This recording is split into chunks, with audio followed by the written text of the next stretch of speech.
Hello students, welcome to my YouTube channel Chaitanya classes. और आज हम चैतन्य क्लास में करते हैं क्लास 10th में मैथमेटिक्स का चैप्टर नंबर 2 पॉलिनोमियल्स। तो इसके लिए सबसे पहले हम समझें कि पॉलिनोमियल्स होता क्या है। आप बहुत इजी सा चैप्टर है, बहुत थोड़ा सा इसमें कंटेंट है, आप ध्यान से समझो उसको क्या होता है। तो देखो, सबसे पहले पॉलिनोमियल की यदि हम डेफिनेशन की बात करें, बहुत सारी डेफिनेशन बन जाती है पॉलिनोमियल की। तो एक सिंपल सी और भी डेफिनेशन है जो नेम से ही क्लियर है, polynomials. Poly means many, nomials means term, many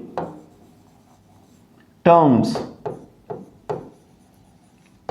तो किसी भी एक्सप्रेशन में बहुत सारी टर्म्स हो तो उसको हमने क्या बोल दिया, पॉलिनोमियल्स बोल दिया। अब देखो टर्म्स क्या हैं, सबसे पहले हम टर्म्स क्लियर कर लें।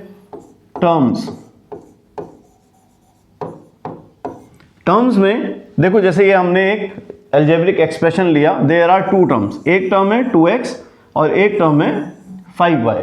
Is it clear? अब देखो इस टर्म में भी केवल हम 2x को देखें, इसके टू पार्ट्स हैं, एक तो 2 लिखा है यहां पर और एक लिखा है बेटा x। तो जितनी भी ये टर्म्स होते, जितने भी ये एक्सप्रेशंस होते हैं, जैसे x, y, z, ये सब क्या होते हैं, हमारे वेरिएबल्स होते हैं। वेरिएबल्स क्या हैं? जिनकी वैल्यूज चेंज होती रहती हैं। ठीक है, कभी हम कोई अलजेब्रिक एक्सप्रेशन सॉल्व करते हैं, उसमें x की वैल्यू 2 आती है, कभी वही x की वैल्यू 5 हो जाती है, कभी वही x की वैल्यू -2 हो जाती है। इसलिए ये क्या है, वेरिएबल्स हैं, इनकी वैल्यूज चेंज होती रहती हैं। ये कॉन्स्टेंट्स हैं, these are known as the coefficients. इनको क्या बोला हमने, कोएफिशिएंट्स। इसका मतलब कोएफिशिएंट और वेरिएबल इन दोनों ने ऐड होके, इन दोनों के कॉम्बिनेशन से एक चीज बनी which is known as the term. Similarly in the second term 5 is a coefficient and y is the variable. Is it clear? यहां तक ये बात समझ में आई? अब देखो टर्म्स के अकॉर्डिंग हम इसका क्लासिफिकेशन भी पढ़ेंगे, पर पॉलिनोमियल की एक और डेफिनेशन भी है, उसके अकॉर्डिंग भी समझो। जो हमें यहां गिवन है, polynomial is an expression in which all the powers of the variables are in whole number. ये भी बहुत इंपॉर्टेंट है कि कोई भी जो पॉलिनोमियल है उसमें वेरिएबल की पावर हमेशा ही होल नंबर में होनी चाहिए। देखो इसके कुछ एग्जाम्पल लेते हैं, आप समझना बेटा उससे पॉलिनोमियल क्या है। देखिए, जैसे सपोज करो हमने एक पॉलिनोमियल लिया 3x² + 4x + 7। इसमें वेरिएबल को देखा, वेरिएबल हमारे पास x है, इसकी पावर कितनी है, हाईएस्ट 2 है, तो होल नंबर में कोई प्रॉब्लम नहीं है। इसकी पावर 1 है होल नंबर में, तो भी कोई प्रॉब्लम नहीं है। इसका मतलब ये क्या है, एक पॉलिनोमियल है, राइट। अब देखो हमने एक और एक्सप्रेशन लिया 3x raised to the power 1/2 + 4x + 3।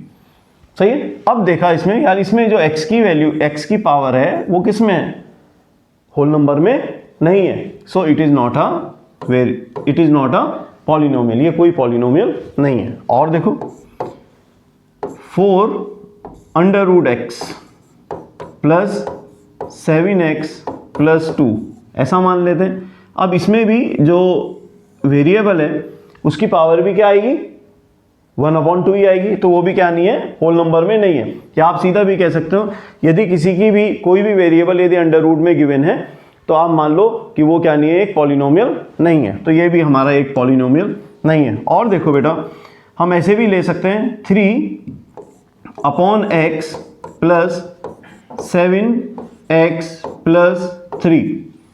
यहां जो x है वो अपॉन में गिवन है। अब हमें पता है यार, जब x अपॉन में गिवन है, यदि हम इसे ऊपर ले जाते हैं सही मायने में, तो हमारे पास क्या आएगा, 3x raised to the power -1 और 7x + 3। तो ये भी क्या नहीं है, एक पॉलिनोमियल नहीं है। क्यों? ये भी होल नंबर में नहीं है। इसका मतलब कोई भी अलजेब्रिक एक्सप्रेशन जिसमें वेरिएबल्स की पावर किस में हो, होल नंबर में हो, उसको हम क्या बोलते हैं, उसे बोलते हैं एक पॉलिनोमियल। Is it clear? चलिए अब देखो, यहां टर्म्स के बेस पर जो पॉलिनोमियल्स हैं उनका क्लासिफिकेशन है। कुछ टर्म्स के बेस पर है। यहाँ पर 2 टाइप से क्लासीफाई किया गया है इसको, पॉलिनोमियल्स को। एक तो अकॉर्डिंग टू टर्म और एक है डिग्री के अकॉर्डिंग। सही है, तो टर्म्स हमें क्लियर हो गया होगा कि यहाँ पे 1 टर्म है, ये सेकंड टर्म है। ठीक है, तो मैं डिग्री और बता देता हूँ। अब डिग्री को देखो तो किसे कहते हैं हम, डिग्री, किसी भी पॉलिनोमियल की डिग्री क्या है। देखिए जी आप, हमने एक एग्जाम्पल लिया 7x raise to the power 3 plus 4x² plus 3x plus 7। ये हमने कोई भी एक पॉलिनोमियल कंसीडर कर लिया। अब आप देखो इसमें जो हमारे पास वेरिएबल है वो है x, और x की जो हाईएस्ट पावर है उसे हमें चेक करना है। x की हाईएस्ट पावर कितनी है, 3 है, तो इसकी डिग्री भी कितनी है बेटा, 3 है। तो इसकी डिग्री आ गई हमारे पास कितना, 3, राइट। ऐसी और कोई भी देख लो, जैसे 4x² प्लस 7x प्लस 2, तो इसमें भी इसकी डिग्री कितनी हो गई, हाईएस्ट पावर x की कितनी है, 2 है, तो इसकी डिग्री भी कितनी, इसकी डिग्री कितनी हो गई, 2 हो गई। और हमारे पास एक एल्जेब्रिक एक्सप्रेशन है, पॉलिनोमियल है ये 7x प्लस 4। तो 7x प्लस 4 में x की हाईएस्ट वैल्यू कितनी है, x की हाईएस्ट पावर कितनी है। जब कोई पावर नहीं होती है x की तो उसकी हाईएस्ट पावर कितनी है, 1 है। तो इसका मतलब इसकी डिग्री क्या है, 1 है। यहाँ तक बात समझ गए। पर यदि कोई भी एक कांस्टेंट पॉलिनोमियल आता है तो उसकी डिग्री हमेशा 0 होती है। जैसे 4 भी एक क्या है, पॉलिनोमियल है। पर अब क्या करें यार, इसकी हाईएस्ट डिग्री कैसे निकालें, इसकी हाईएस्ट पावर कैसे निकालें, x तो वेरिएबल ही नहीं दिख रहा। भाई जब कोई इसके साथ वेरिएबल नहीं है तो हम इसको कंसीडर कर सकते हैं कि क्या है, इसके साथ वेरिएबल है x raise to the power 0। और हमें पता ही है कि भाई जो x raise to the power 0 है उसको क्या लिखा जा सकता है, 1 लिखा जा सकता है। तो देखें इससे, तो हमारे पास जो कांस्टेंट पॉलिनोमियल है उसकी डिग्री हमेशा क्या होती है, 0 होती है। यहां तक बात क्लियर। अब देखो इसका क्लासिफिकेशन पढ़ते हैं नेक्स्ट पेज पे।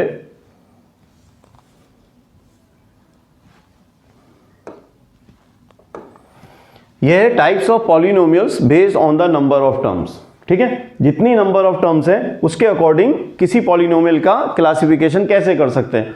देखो यहाँ पे कितनी टर्म्स हैं, यहाँ हमारे पास केवल 1 टर्म है।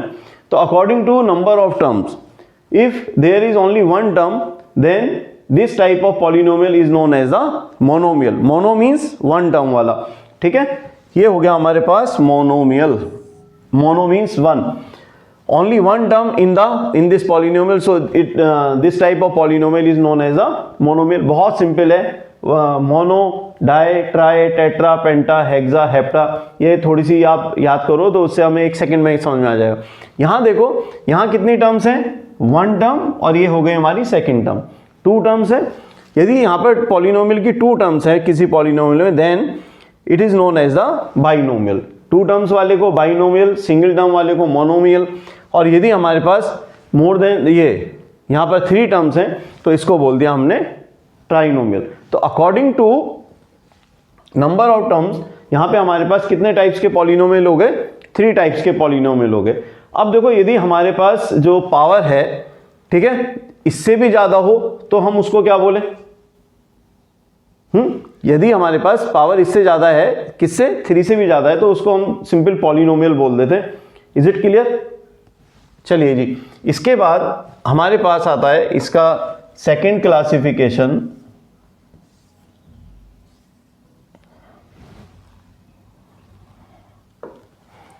यहां देखो बेटा, types of polynomial based on degree. अभी हमने डिग्री समझा था क्या है, किसी भी पॉलिनोमियल में जो वेरिएबल है, चाहे वो x हो या y हो, उसकी जो हाईएस्ट पावर होती है उसे हम डिग्री बोलते हैं। अब डिग्री के अकॉर्डिंग यहाँ पर 3 टाइप्स के हमें पॉलिनोमियल गिवन।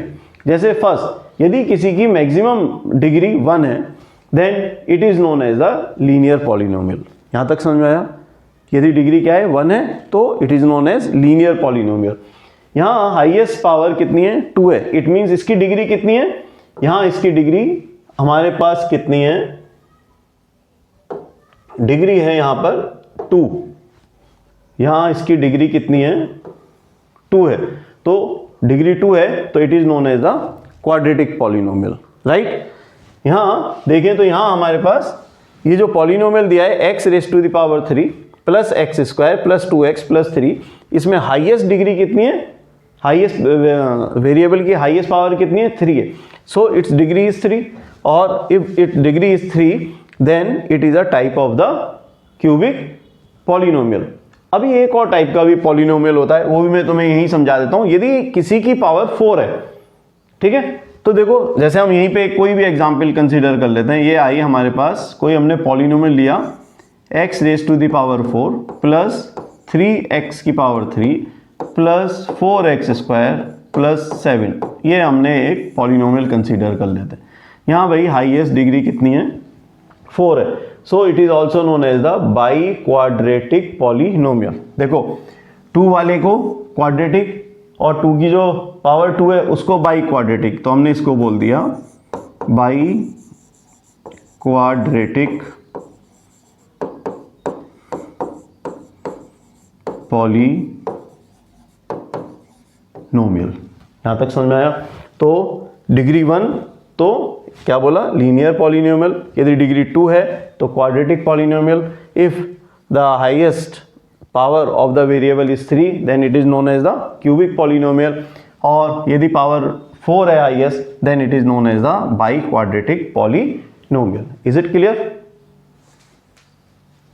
चलिए स्टूडेंट्स, अब हम समझते हैं वैल्यू ऑफ अ पॉलिनोमियल। एक पॉलिनोमियल की वैल्यू कैसे फाइंड आउट करोगे, क्या होती होगी उसकी वैल्यू।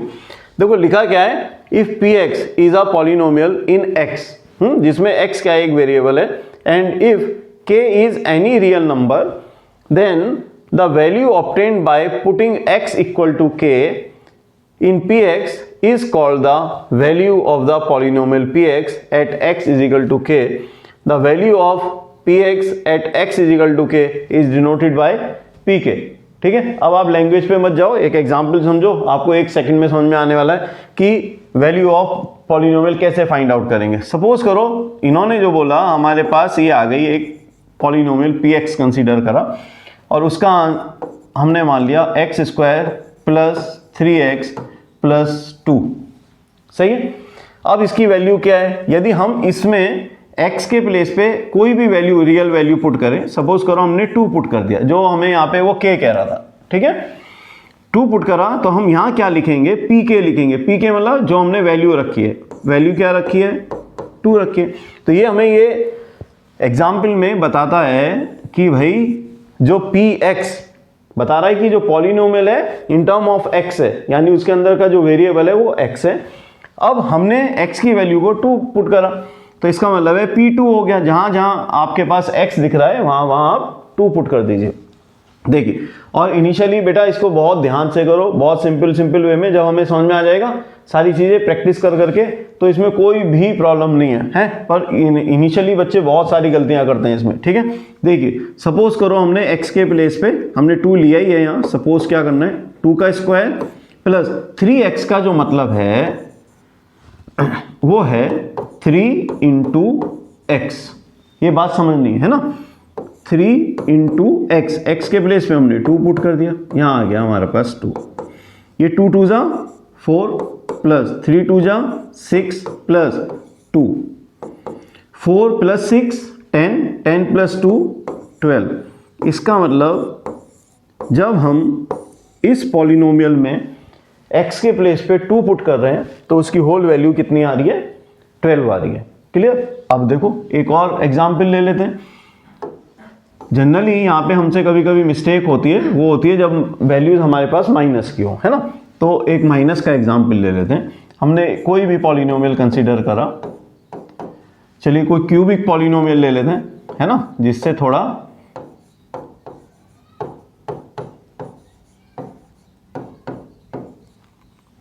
और लेता हूँ यार मैं इसके अलावा एग्जाम्पल। ये लो, इससे मैं रब करता हूँ। क्या लिखते हैं, एक और एग्जाम्पल जिससे एक बात और भी हमें समझ में आएगी। X square plus 3x plus 7x raise to the power 3 plus 2। इस तरह से हमें कोई पॉलिनोमियल गिवन है। तो क्या ये इसकी सही स्टैंडर्ड फॉर्म है किसी पॉलिनोमियल की? नहीं, ये इसकी स्टैंडर्ड फॉर्म नहीं है। तो हमें क्या करना चाहिए, जब हमें किसी पॉलिनोमियल को स्टैंडर्ड फॉर्म में लिखना है तो हमें क्या करना है, या तो हम उसको उसकी पावर की डिसेंडिंग ऑर्डर में लिखें या हम उसके पावर की असेंडिंग ऑर्डर में लिखें, एज यू विश। ठीक है, दोनों तरह से लिख सकते हैं। तो देखो जैसे मैं बताऊं आपको, इसमें वेरिएबल की हाईएस्ट पावर कितनी है बेटा, इसमें वेरिएबल की हाईएस्ट पावर है हमारे पास 3, तो वो टर्म हम सबसे पहले लिखेंगे। कितना हो गया, 7x raise to the power 3, फिर उससे छोटी वाली पावर ये आ गया जी x², और फिर उससे छोटी 3x, और फिर बचा हमारे पास एक कांस्टेंट टर्म, इसको हमने 2 लिख दिया। यहाँ तक बात समझ में आ गई। इसको हम उल्टे वे में भी लिख सकते थे, देखो जैसे हम 2 लिख सकते थे सबसे पहले, फिर 3x लिख सकते थे, फिर x² लिख सकते थे, फिर 7x की पावर 3 भी लिख सकते थे, राइट। यहाँ आ गई 7x raise to the power 3। तो यहाँ देखें सही मायने में जो कांस्टेंट टर्म है यहाँ पे x की पावर 0 छिपी हुई है, ठीक है, ध्यान रखना है। तो आप ऐसे भी किसी को लिख सकते हो पॉलिनोमियल को, और इस वे में भी लिख सकते हो, पर जनरली हम सब क्या करते हैं, इस वे में लिखते हैं, उसको डिसेंडिंग ऑर्डर में, राइट। चलिए अब हम अपनी बात पे आते हैं जी। हमने सीखना था कि वैल्यू ऑफ पॉलिनोमियल कैसे फाइंड आउट करनी है। अब मैं यहाँ पे x की वैल्यू को क्या लेता हूँ, मैं -2 ले लेता हूँ, राइट। तो हमने लिया p -2। अब क्या करना है भाई, जहाँ जहाँ पर x है उसके प्लेस पे आप -2 पुट कर दो। लो जी, 7 × -2 रेज टू द पावर 3, यहाँ -2 whole square plus 3 × -2 plus 2। Clear, minus का थोड़ा ध्यान रखना है ना। यहाँ 7 × अब इसको 3 टाइम्स लिखना है, -2 की पावर 3 है, तो क्या करो भाई, -2 × -2 देखो 2 2 ज़ा 4। हमें पता है जब सेम साइन को मल्टीप्लाई करेंगे तो आंसर प्लस में आएगा, तो इन दोनों का प्रोडक्ट आ गया हमारे पास प्लस में, और इंटू -2, तो फिर 2 डिफरेंट साइन हो गए, 4 2 ज़ा 8, पर अब साइन किसका आएगा, माइनस का आएगा, क्योंकि 2 डिफरेंट साइन की डिजिट्स थी और उनको मल्टीप्लाई करने पे साइन किसका आता है, माइनस का आता है। तो यहाँ हम बहुत ध्यान से रखेंगे -8। अब स्टूडेंट क्या करते हैं, कभी कभी उनसे यहाँ मिस्टेक हो जाती है और वो ये वाले कॉन्सेप्ट को यहाँ पे यूज़ नहीं करते, ठीक है, डायरेक्ट 8 लिख देते हैं, तो इतनी सारी मेहनत हमारी सारी वेस्ट गई, ठीक है। फिर प्लस यहाँ -2 का स्क्वायर, तो फिर 2 टाइम्स लिखोगे, -2 × -2 वो +4 आएगा, यहाँ हमने 4 लिखा। यहाँ 1 term in plus and second term in minus, तो 3 2 ज़ा 6, बट साइन किसका है, माइनस का, +2। चलिए जी, 7 8 ज़ा 56। देखो बहुत सारे कॉन्सेप्ट सीखने को मिलते हैं एक ही क्वेश्चन से, सही है। यहाँ एक प्लस है एक माइनस है, दोनों का प्रोडक्ट फाइंड आउट करना है। तो जब भी 2 डिफरेंट साइन को मल्टीप्लाई करोगे तो आंसर हमेशा किस में आएगा, माइनस में आएगा। तो 7 8 ज़ा 56 पर माइनस के 56, राइट। यहाँ +4 -6 +2। क्लियर। अब देखिए और एक कॉन्सेप्ट सीखेंगे, यहाँ 4 और 2 दोनों प्लस के हैं, तो 4 और 2 को ऐड करोगे तो 6 आ जाएगा, यहाँ हमने लिख दिया 6। और 56 एंड 6 ये दोनों माइनस के, तो माइनस माइनस भी ऐड हो जाते हैं, पर साइन किसका रहता है, माइनस का ही रहता है। तो 56 में 6 ऐड करोगे तो 62 होगा, पर यहाँ पे बेटा साइन किसका आएगा, माइनस का आएगा। देखो मैं आपको बिल्कुल सही बताऊं, यदि आप इसी एग्जाम्पल को समझोगे, केवल इस एग्जाम्पल को, और मेरी बातें बहुत ध्यान से सुनोगे, तो आपके बहुत सारे कॉन्सेप्ट्स यहीं पे क्लियर हो जाएंगे, जो हमें कहीं पे भी बाद में प्रॉब्लम नहीं करेंगे, ठीक है। देखो समझो, फिर यहाँ अब 6 प्लस का है और 62 माइनस का है, अब फिर 2 डिफरेंट साइन है, पर अब मल्टीप्लाई नहीं कर रहे हैं हम उसको, सही है।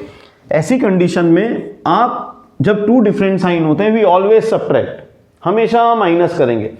अब माइनस तो बड़ी डिजिट से छोटी को ही करेंगे, इसका मतलब 62 में से 6 को रिड्यूस करना है, 6 हटाना है हमें 62 से, तो हमारे पास 56 बचा। चलो जी मैंने 56 बचा दिया, ठीक है। अब क्या करूं मैं, अब क्या करते हैं, बहुत सारे स्टूडेंट्स प्लस में ही छोड़ दिया इसको, कोई नहीं। इसे अब हमें समझना है कि भाई यदि ऐसी कंडीशन है तो हमें साइन पुट करना है जो भी डिजिट बड़ी है, और बड़ी डिजिट इस टाइम हमें जो दिखने में लग रही है वो है 62, और 62 के पास साइन कितना है, माइनस है। तो इस पूरे पॉलिनोमियल की value when we put x is equal to -2 is equal to -56। Is it clear? यहां तक ये बात समझ में आई? चलिए जी, अब नेक्स्ट टॉपिक करते हैं। हेलो स्टूडेंट, देखिए अब हम समझते हैं जीरोज ऑफ अ पॉलिनोमियल क्या है। Zeros of a polynomial, the zeros of a polynomial are the values of the variable for which the value of the polynomial becomes zero.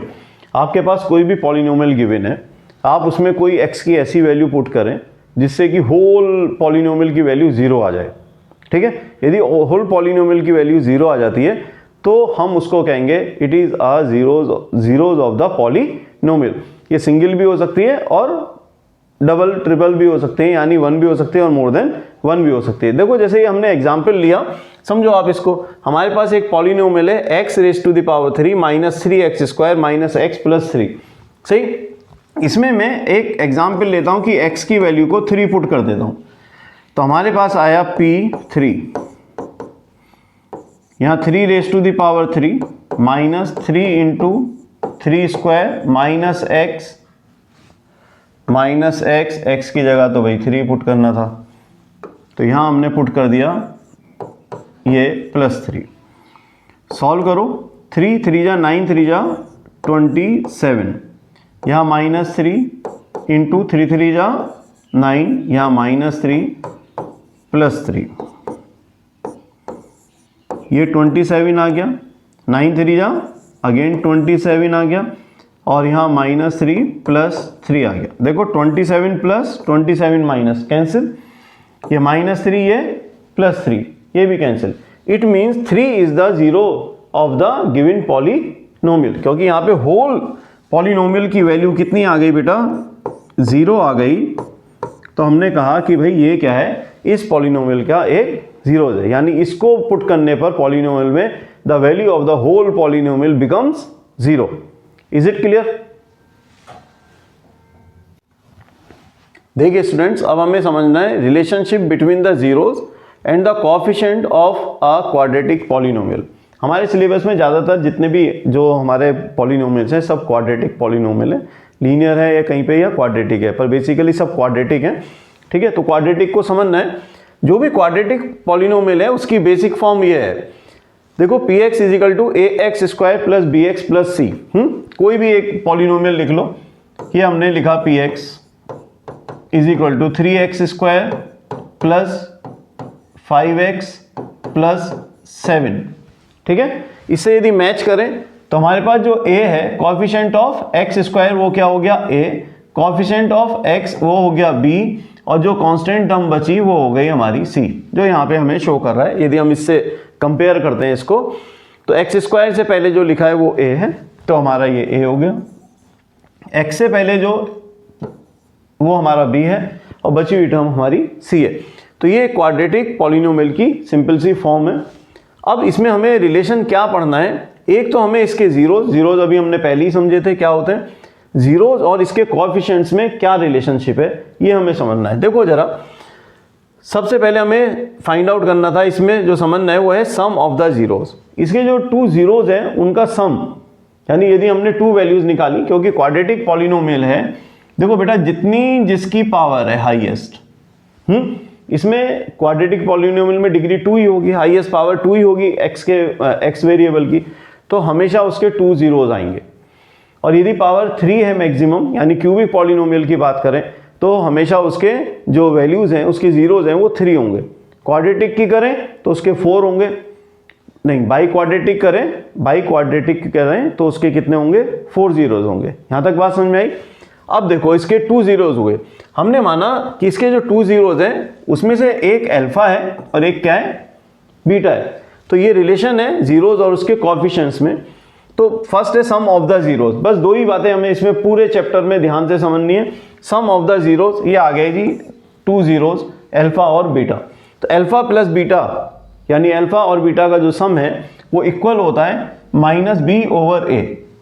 अब -b क्या है, कोएफिशिएंट ऑफ एक्स, एक्स का जो coefficient है वो यहाँ आ गया, upon coefficient of x square, a जो है वो है एक्स स्क्वायर का कोएफिशिएंट, वो यहाँ आ गया। इसका मतलब अल्फा प्लस बीटा बना हमारा माइनस बी ओवर ए। सिंपल सा एक फॉर्मूला है। अभी इसका एक क्वेश्चन करेंगे एग्जाम्पल, तो आपको सारी बातें समझ में आ जाएंगी। फिर हमें प्रोडक्ट ऑफ द जीरोज निकालना है।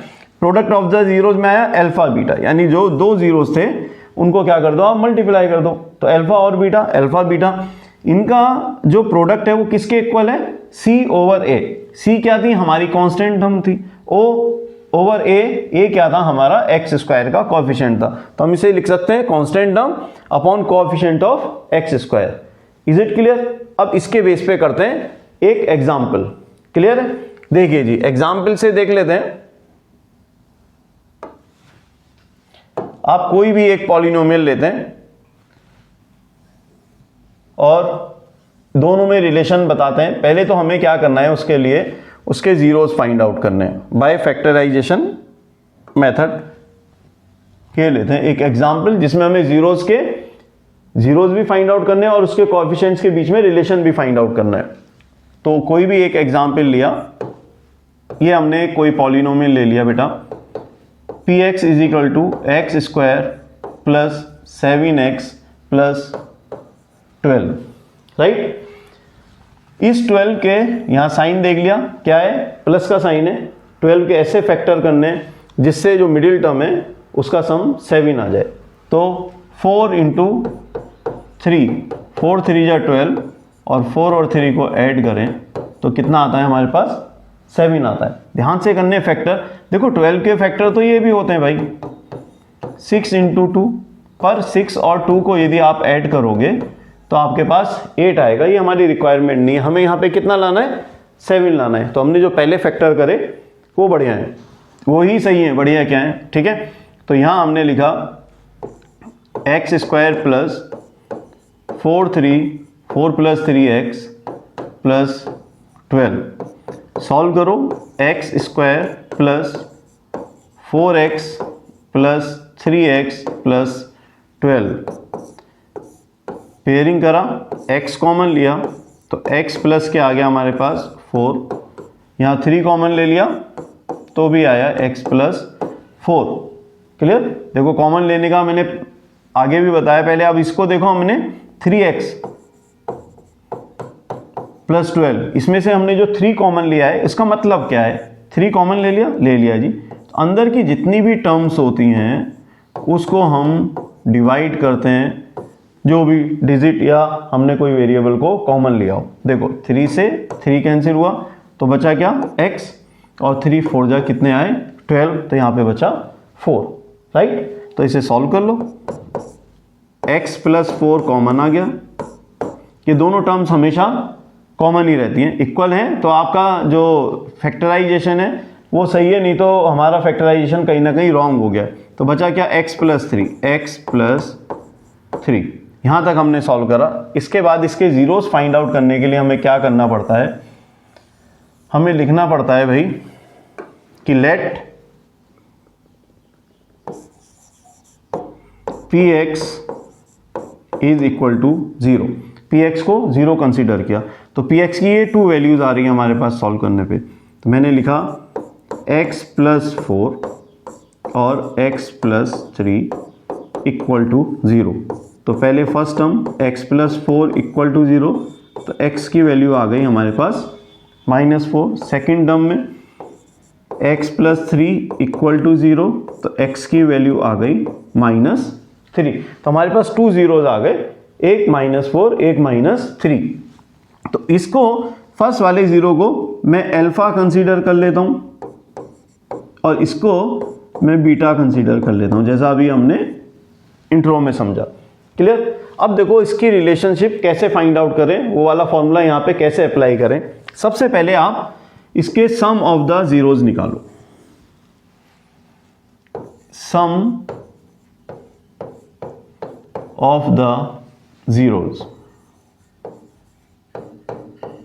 भाई हमारे पास 2 जीरोज थे, अल्फा प्लस बीटा। अल्फा -4 आ रहा है, इसका सम निकालो, तो -4 प्लस -3 ऐड कर दो, -4 प्लस माइनस माइनस होता है -3, और माइनस माइनस को ऐड करोगे तो -7 आ जाएगा। सही। सबसे पहले इस तरह से हमने सम फाइंड आउट कर लिया। फिर आप जो ये सम है आप उसी रिलेशन के अकॉर्डिंग फाइंड आउट करो। वो रिलेशन में था अल्फा प्लस बीटा था -b/a, माइनस b कितना है हमारे पास 7। देखो इसके अकॉर्डिंग हमारे पास जो b था वो 7 है, अपॉन a। x का कोई कोएफिशिएंट यहाँ पे x² का गिवन नहीं है, तो हमने क्या कंसीडर करते हैं, इसे 1 ही लेते हैं। 1 होता है जब कुछ नहीं होता है, तो ये आ गया हमारे पास -7। तो देखेंगे ये प्रूफ होता है इससे कि चाहे हम उससे निकालें चाहे इससे, दोनों ही रिलेशन, दोनों ही क्या आ रहे हैं, दोनों में सम ऑफ द जीरोस कितना आ रहा है, -7 आ रहा है। क्लियर। सेकंड थिंग, आप प्रोडक्ट निकालेंगे, प्रोडक्ट ऑफ द जीरोस।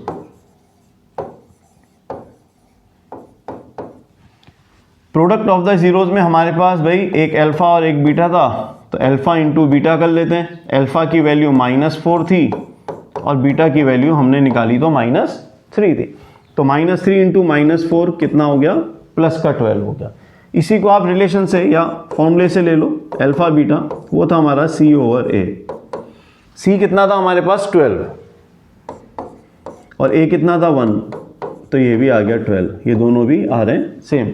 इससे प्रूफ होता है इसकी रिलेशनशिप जीरोज और कोएफिशिएंट के बीच में। Is it clear. ज़्यादातर सारे के सारे क्वेश्चन इन्हीं पर बेस्ड हैं, है ना। हमें बहुत इजीली ये सारी चीज़ें करनी है ध्यान से समझ के। यहाँ तक क्लियर है।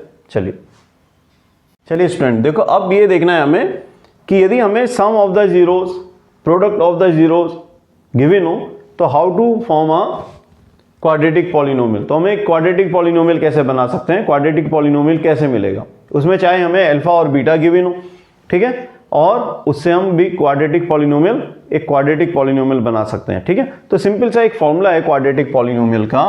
Quadratic polynomial px is equal to x² minus alpha plus beta, यानी कि sum of the zeros, into x plus product of the zeros alpha into beta. यदि आपको सम ऑफ द जीरोज भी गिवन है और product of the zeros भी given है, तो आप बहुत इजीली क्या कर सकते हैं, हम एक क्वाड्रेटिक पॉलिनोमियल की फॉर्मेशन कर सकते हैं। देखो जैसे एक एग्जांपल ले लेते हैं, किसी भी हमें दिया है एक एग्जांपल में सम ऑफ द जीरोज, सपोज करो सम ऑफ द जीरोज हमें -6 दिया है और product of the zeros alpha into beta दिया है कितना, 12 लिया है। चलो 12 ले लेते हैं, 4 2 8 ले लेते हैं, 8 ले लेते हैं ना। तो हमें इसका एक क्वाड्रेटिक पॉलिनोमियल बनाना है, बनाते हैं।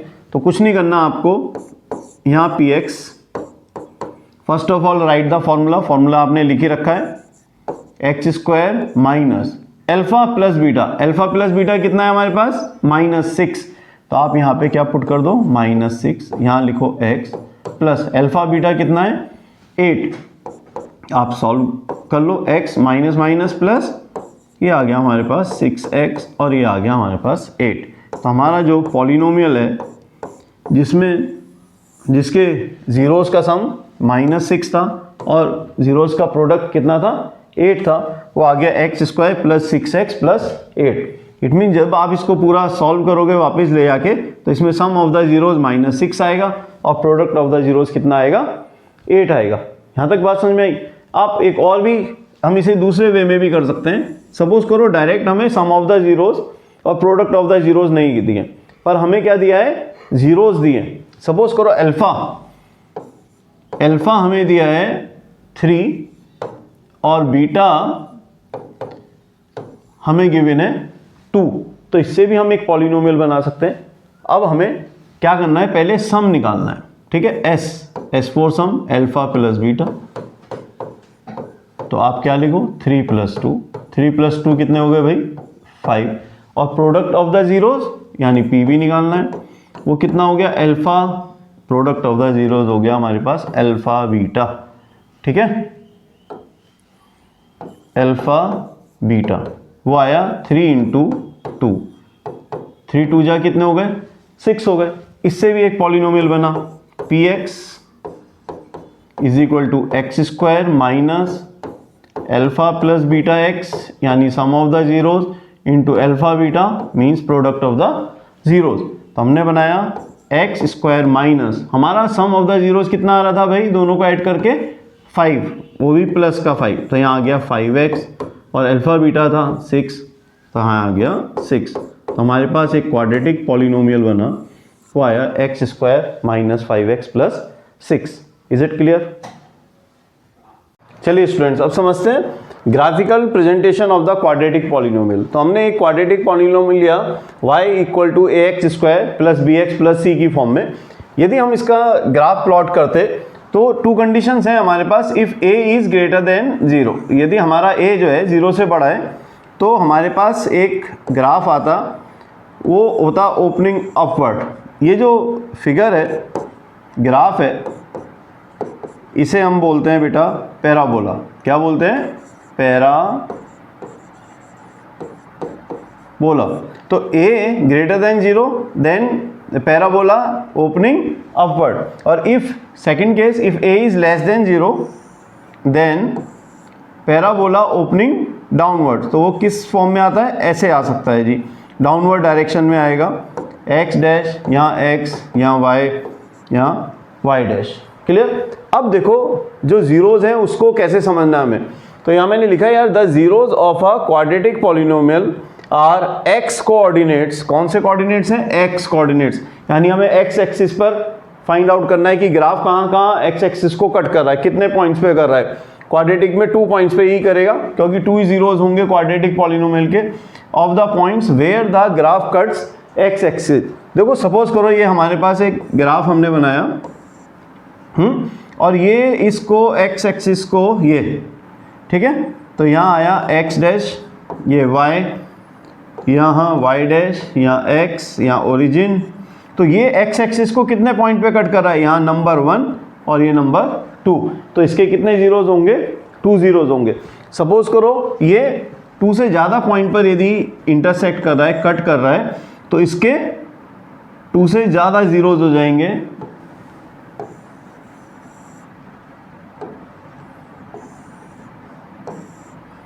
ये ऐसे माने यदि, तो 1 point, second point, third point, 3 points पे कट करा, तो यहाँ पे इसके 3 जीरोज हो गए। अब इसने x एक्सिस को कहीं पे इंटरसेक्ट ही नहीं करा। देखो जैसे हम कोई कंडीशन ले लेते हैं, ये हमने एक और कंडीशन यहीं बनाते हैं, इसको रब करते हैं, ये लिया, यहाँ x डैश, यहाँ x, ये y डैश। सपोज करो ये एक ग्राफ आ गया जिसने x एक्सिस को कहीं पे भी इंटरसेक्ट नहीं करा, तो इसके नो जीरोज, कोई जीरोज नहीं होंगे। और ऐसे ये यहाँ पे भी जा सकती है एक लाइन, इसने भी x एक्सिस को कहीं नहीं कट करा, इसका मतलब इसके भी नो जीरोज है। Is it clear? चलिए